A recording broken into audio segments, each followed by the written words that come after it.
Keesokan harinya di tempat penitipan anak, tidak seperti biasanya si kembar Takuma datang sendirian diantar sama ayahnya karena si kembar Kazuma yang sedang sakit. Mengetahui hal itu, para bocil yang lain pun memberi semangat dan mengajak Takuma untuk mengalahkan penyakit Kazuma agar dia cepat sembuh.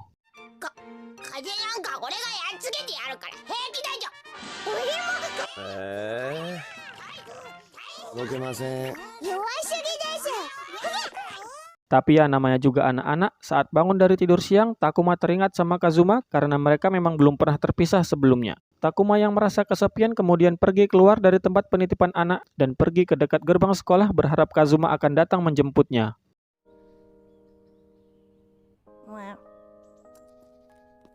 Kotaro yang mengetahui hal itu pun kemudian mencari Ryuichi dan mengajaknya untuk mengejar Takuma. Dan tidak lama berselang, Kazuma yang sudah sehat pun datang bersama ibunya untuk menjemput Takuma. Saking senangnya nengok kembarannya yang sudah sehat, Takuma pun sampai terduduk dan menangis. Dan akhirnya mereka pun pulang bersama.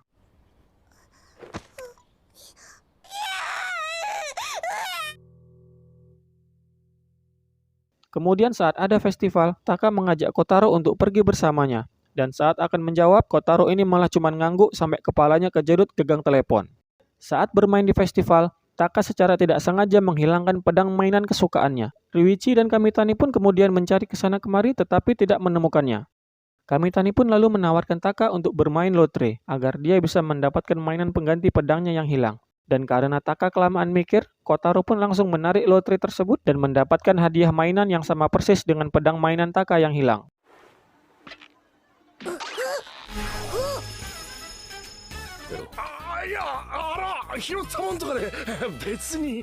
Rupanya uak botak ini yang ngambil mainan bocil. Jabingan. Dan sebagai permintaan maaf, uak botak ini ngasih hadiah berupa celengan berbentuk game yang kemudian diberikan sama ibu Capsek sebagai oleh-oleh. Saat hari libur, Ryuichi dan para orang tua bocil ini pergi berlibur di pantai. Dan ketika Ryuichi sedang bermain air dengan Kotaro, tiba-tiba saja ombak besar datang yang membuat Ryuichi ini kelelep sampai membuat Kotaro ketakutan. Dan mereka pun kemudian hanya bisa bermain pasir di tepi pantai saja. Lalu ketika Ryuichi dan Kamitani sedang berenang di pantai, Kotaro yang melihat Ryuichi menyelam untuk mengambil kulit kerang ini mengira kalau abangnya itu tenggelam. Dan Kotaro yang takut air ini pun kemudian memberanikan diri masuk ke dalam air untuk nyelamatin abangnya. Untung aja di situ ada emaknya Midori yang segera nyelamatin Kotaro.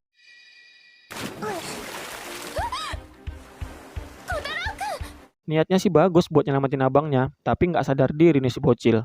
Ryuichi yang mendengar adiknya menangis pun langsung berenang ke tepi pantai. Dan setelah Kotaro berhenti menangis, Ryuichi pun kemudian memberikan kulit kerang yang didapatkannya pada Kotaro. Ternyata kulit kerang ini punya kenangan tersendiri bagi Ryuichi waktu dulu dia pergi ke pantai bersama kedua orang tuanya saat Kotaro masih bayi. Dan secara kebetulan, Kotaro meletakkan kulit kerang tersebut di telinganya persis seperti apa yang diajarkan mendiang ayah mereka.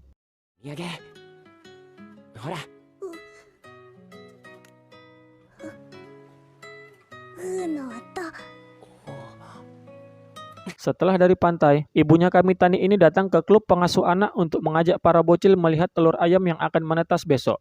Dan tentu saja para bocil ini pun semangat.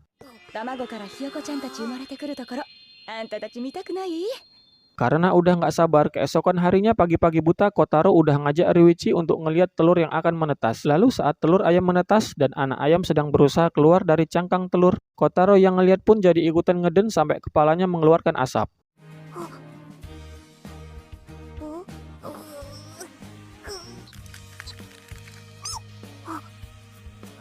Sepulang sekolah, saat semua telur sudah menetas, anak-anak ayam ini berjalan ngikutin Kotaro karena dikira dia itu adalah induknya. Dan saat para bocil ini bermain sama anak ayam, tiba-tiba ada kucing yang mau memakan salah satu anak ayam. Dan Kotaro spontan melindungi anak ayam tersebut.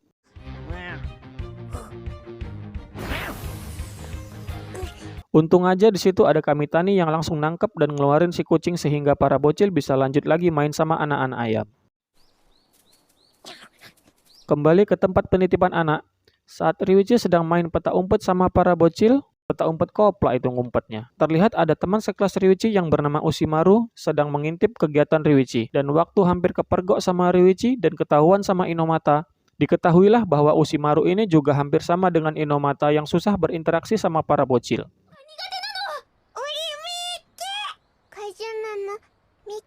Setelah berkenalan dengan para bocil dan sedikit nasihat dari Ryuichi, Ushimaru akhirnya bisa percaya diri saat berhasil jalan bareng sama Kotaro, meskipun habis itu dia harus pingsan ketakutan karena dikasih serangga sama Kirin. Setelah Ushimaru siuman, para bocil pun ngasih bunga sebagai permintaan maaf mereka. Dan Ushimaru pun berhasil berteman dengan para bocil.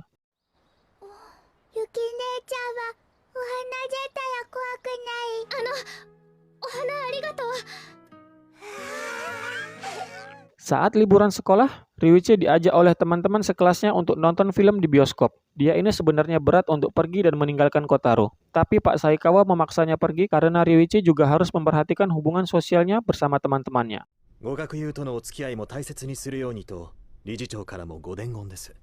Saat Ryuichi sudah pergi, Kotaro yang awalnya bosan pun akhirnya mau bermain bersama Pak Saikawa. Waktu sedang bermain dengan Pak Saikawa ini, Kotaro secara tidak sengaja menemukan perpustakaan tempat mendiang anak dan menantu Ibu Kepsek dulu sering membaca buku. Dan Kotaro pun kemudian minta dibacakan buku cerita sama Pak Saikawa.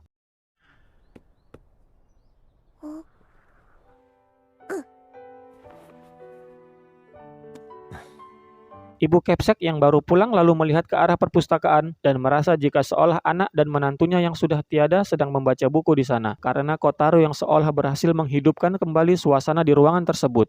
Sore harinya saat Ryuichi pulang dari bioskop, ternyata Kotaro sudah berada di depan pintu karena nggak sabar nunggu abangnya pulang.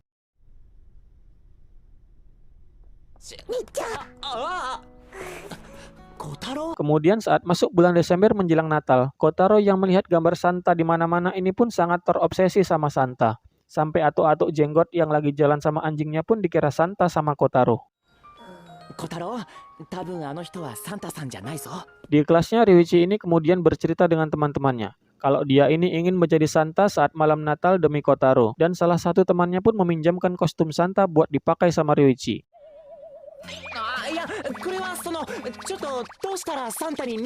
Sesampainya di rumah saat ingin ganti baju pakai kostum Santa, Ryuichi pun kesulitan karena Kotaro yang selalu ngintilin atau ngikutin kemanapun dia pergi. Karena ceritanya Ibu Kepsek dan Pak Saikawa sedang pergi karena ada urusan.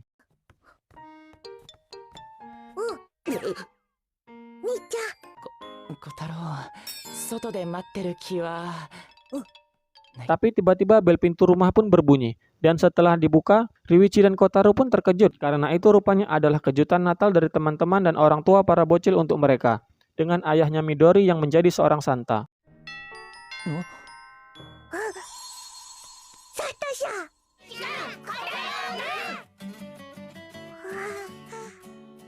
Ibu Kepsek kemudian memberikan hadiah berupa handphone untuk menggantikan handphone Ryuichi yang sudah rusak. Meskipun Ryuichi di sini ceritanya agak kecewa karena berharap yang datang dan berada di balik pintu tersebut adalah orang tuanya. Tetapi itu semua tertutupi oleh pengertian dan kasih sayang yang diberikan oleh orang-orang di sekitarnya, dan mereka pun merayakan Natal bersama.